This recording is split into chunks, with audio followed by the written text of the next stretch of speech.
Get ready to travel back to the wild world of 1970s toys, where creepy dolls laughed too long, rockets flew a little too fast, and fun often came with a hint of danger. From strange to shocking, we're uncovering over 25 bizarre toys that somehow made it to store shelves. Trust us, you won't believe these were actually made for kids. J.J. Arms action figure. Among all the action figures of the 1970s, J.J. Arms stood out, not just for his gadgets or cool look, but because he was based on a real-life hero. Unlike your typical caped crusader or comic book cop, J.J. Arms was a real private investigator. After losing both hands in a childhood accident, he didn't give up.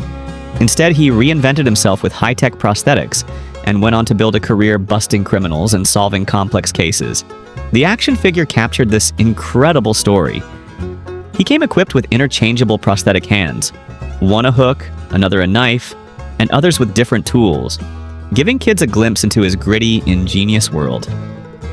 This wasn't just another toy with gimmicks. It was a miniature tribute to a man who turned personal tragedy into purpose. Kids could reenact daring stakeouts and secret missions, all while seeing a character who didn't let physical limitations define him. And while the design was cool and the adventures thrilling, what really made the toy special was the message behind it. J.J. Arms wasn't just tough, he was inspirational.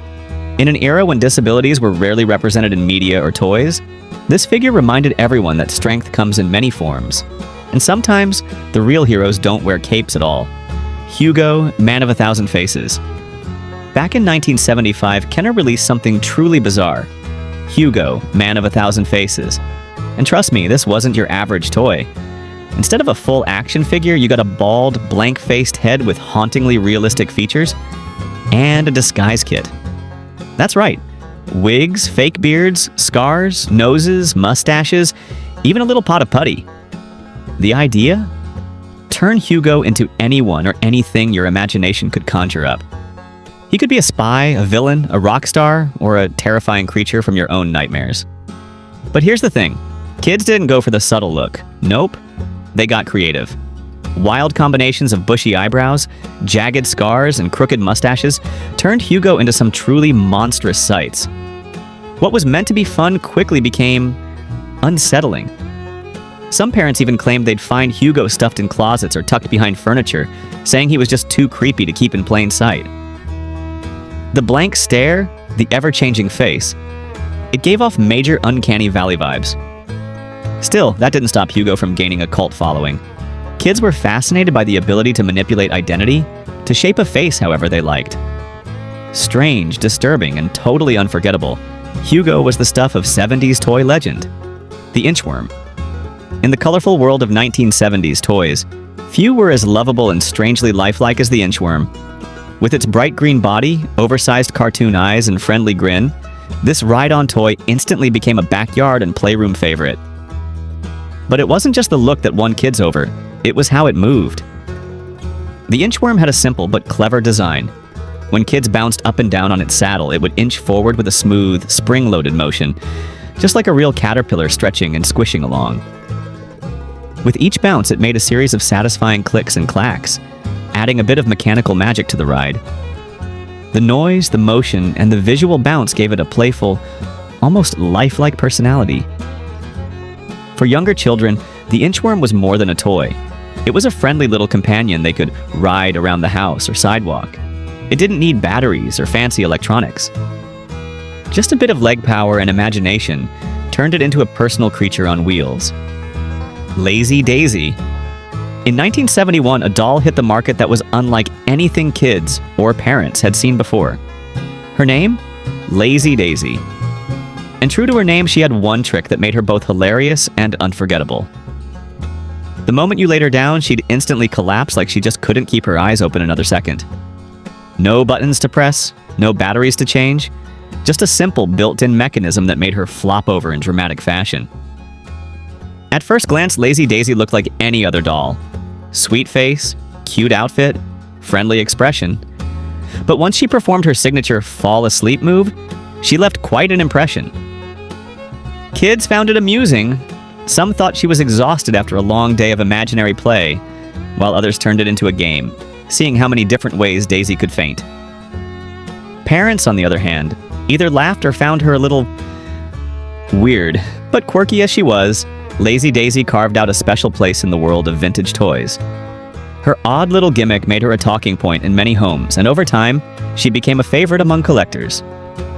Growing Up Skipper. In 1975, Mattel introduced one of the most eyebrow-raising toys of the decade, Growing Up Skipper. This wasn't just another Barbie accessory or outfit swap. This doll actually grew before your eyes. With a simple twist of her left arm, Skipper would magically get taller, and her chest would noticeably develop. It was all part of a built-in mechanical gimmick that made her appear to mature in real time, complete with a distinctive clicking noise that made the transformation even more surreal. The commercial was cheerful, announcing, "Now she's growing up, just like you!" But not everyone found it so heartwarming. The shift in Skipper's appearance was drastic, and it sparked instant debate. While the idea was meant to show the natural changes of adolescence, some parents and critics were taken aback by how literal and physical the transformation was. The doll didn't just suggest maturity, it physically demonstrated it. Many began questioning the message this toy was sending. Was it encouraging healthy conversations about growing up, or was it reinforcing unrealistic ideas of womanhood? Either way, Growing Up Skipper made a lasting impression. Whether you found her fascinating, awkward, or downright inappropriate, one thing's for sure: no one forgot her. Were any of these toys banned in your home growing up? Tell us your childhood horror or hilarious stories. Baby Laugh-A-Lot. In 1976, the toy world gave us something that still haunts the memories of many. Baby Laugh-A-Lot. The name promised joy, giggles, and innocent fun. But what kids got instead was nightmare fuel in plastic form. At first, when her batteries were brand new, Baby Laugh-A-Lot let out high-pitched giggles that could almost pass for playful. But as the batteries wore down, everything changed. Her laugh slowed and deepened. What once sounded like a giggling baby suddenly transformed into something straight out of a horror flick, like a possessed doll cackling in slow motion. The unsettling laughter wasn't just creepy, it was unforgettable. Kids would leave the doll sitting on a shelf only to hear her chuckle randomly in the middle of the night. Some parents even pulled the batteries out, convinced the doll had a mind of its own. And Baby Laugh-A-Lot wasn't the only eerie toy around that time. Enter the Jolly Chimp, a cymbal-banging monkey with wide, staring eyes and a frozen, toothy grin. His mechanical clatter alone was enough to make your skin crawl. Some children swore the chimp would start banging on his own, without anyone around.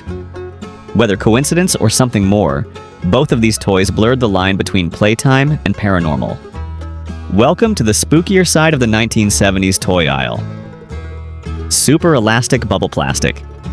In the anything goes era of the 1970s, one toy managed to toe the line between fun and flat-out hazardous: super elastic bubble plastic. On the surface, it seemed harmless enough. Kids were handed a tiny tube filled with colorful, gooey plastic and a small straw. The goal? Squeeze out a blob, stick the straw in, and blow yourself a bubble. Not just any bubble, though. These were stretchy, rubbery spheres that didn't pop as quickly as soap bubbles and felt more like tiny balloons. But there was a catch, a big one. The second you started blowing, an intense chemical smell hit you like a punch in the nose. It was sharp, plasticky, and unmistakably toxic. That smell came from the solvents in the plastic, substances we now know should have come with a warning label. Back then, it was just part of the fun. Kids would hold their breath, wave the bubble around, and keep blowing, all while unknowingly inhaling fumes that would make today's safety experts cringe. Still, none of that mattered to the kids of the 70s. The thrill of creating your own wobbly bubbles far outweighed any concern about safety. Super elastic bubble plastic was messy, smelly, and possibly dangerous. But in its heyday, it was a toy box treasure. Ventriloquist dolls. Back in the day, ventriloquist dolls were marketed as fun, interactive toys. But let's be honest, they often felt more like props from a horror film than something you'd want in your bedroom. These weren't soft, cuddly companions. They were stiff-bodied figures with plastic faces, mechanical jaws, and eyes that never blinked. The idea was that you could make the doll talk by pulling a string or pressing a lever, creating the illusion of life. But the reality, it was downright creepy. Those wide, unblinking eyes gave the dolls a lifeless, frozen expression that made people uneasy, especially in the quiet of night. And when the mouth suddenly moved with that distinct clicking sound, it could give you chills. Add in a dark room and a little imagination, and suddenly the doll didn't feel like a toy anymore. It felt like it was watching you. These dolls were popular in ventriloquist acts, but outside of that context, they rarely made people smile. Instead of sitting proudly on shelves, many were quickly banished to attics, closets, or the back of the toy box. Their stiff grins and glassy stares became the stuff of childhood nightmares. Milky, the marvelous milking cow. In the 1970s, toy companies weren't afraid to get a little weird with their ideas, and Milky the marvelous milking cow is a prime example. At first glance, Milky looked like your average plastic farm animal, but she came with a twist. Soft rubber udders that could be filled with water, allowing kids to milk her just like a real cow. It was marketed as a wholesome, hands-on farming experience. What could go wrong? Well, plenty. You'd pump water into Milky's hollow rubber udders, then squeeze and watch the milk squirt into a toy pail. It was oddly satisfying for a while. The trouble began when kids forgot to drain the water. Over time, that trapped liquid would sit there, festering inside the udders. What started as a cute farm activity quickly turned into a biology experiment gone wrong. The water would grow cloudy, the smell turned sour, and Milky became less of a toy and more of a smelly, leaky mess. Parents weren't thrilled. Cleaning out the udders was no small task, and eventually, Milky found her way into closets, basements, or straight into the trash. What began as a playful introduction to dairy life ended up teaching a different lesson. Rubber udders and stagnant water just don't mix. Big Jim's Wolf Pack. In the world of 1970s action figures, Big Jim's Wolf Pack didn't just push boundaries, they karate chopped right through them. These weren't your standard issue toy soldiers, no sir. The Wolf Pack was a team of muscle-bound heroes, each loaded with exaggerated swagger, powerful weapons, and one unforgettable gimmick: karate chop action. With a flick of the wrist, your figure could deliver a knockout blow, perfect for jungle ambushes or beachside brawls. But here's where it got truly weird, in the best way. These warriors didn't wear standard camo?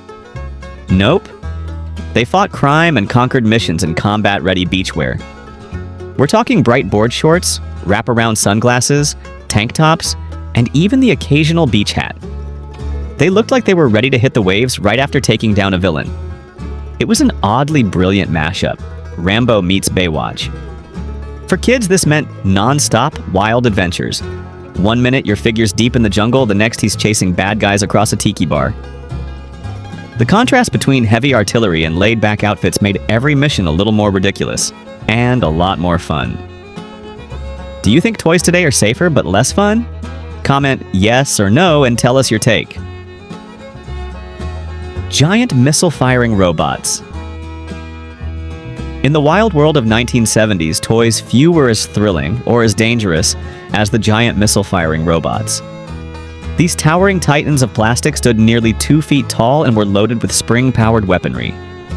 We're talking launching fists, and detachable heads, and missiles that could shoot across the living room like a rocket. For kids craving explosive battles and larger-than-life showdowns, these bots delivered chaos in the best way possible. The appeal was obvious.